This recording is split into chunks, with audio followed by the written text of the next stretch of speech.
Anan hinikaragiwi, machete raja abiga hingare, anaga hochankajra hajapi winga hingare. Hello, my name is Abby. I am a student tour provider for the First Nations Cultural Landscape Tour. I am currently a senior studying health promotion, health equity, and nursing, and I'm also getting a certificate in American Indian and Indigenous Studies. I myself am Ho-Chunk, and so getting involved in the program, I saw it advertised and I kind of was really interested in learning more about this history of our landscape.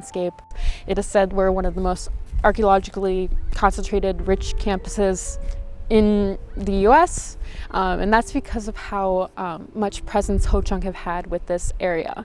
Of course, my elders would say that this lake was all surrounded by smoke columns coming up from the different families that would live around this lake. Tenny Park is an archaeological site of a village that Ho-Chunk were residing in, and just kind of like all around the lakes, they have presence and recordings of people residing here. Of course, too, we have the canoes as well. Another really cool presence that we have here on our campus. The oldest is now around 5,000 years old, so we have a really long sort of history of interaction here. And of course, too, we can't not talk about the mounds. The mounds are one of the more pronounced archaeological sites that we can still see today. A lot of times we go to the observatory hill mounds that are over there. It's important to note, too, that not all mounds are burial sites, but a common purpose for mounds was to bury people who have passed away in the tribe. And to honor them that way. And so it's really, really amazing that we're still able to have these mounds on our campus and still able to interact with them and see them. But of course, too, the university has had a history of disrupting the mounds. There's a pathway that goes through the Observatory Hill Mound. There's also a lot of our buildings are built on top of mounds, such as Bascom, North Hall, Agricultural Hall. A lot of different places have had disruptions of mounds on our campus. I would say that the university didn't always have a really great relationship or a great representation of Indigenous people.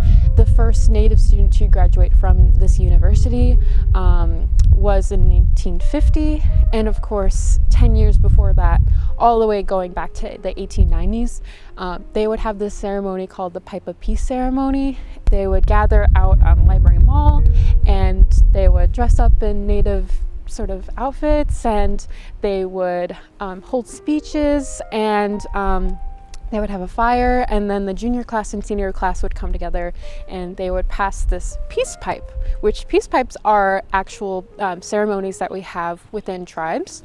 Ho-Chunk have peace pipes as well.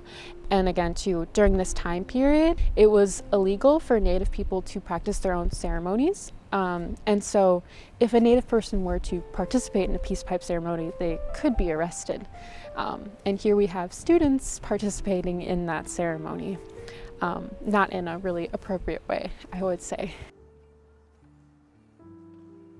Yeah, no, I definitely think that we are doing right steps in a good direction.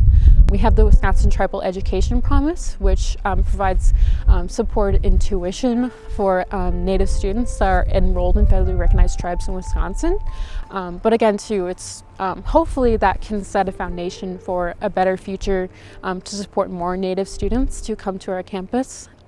Because of course, we make up really, really tiny portion of the student population in general. And so it's great that they're focusing on bringing in more Native students onto our campus.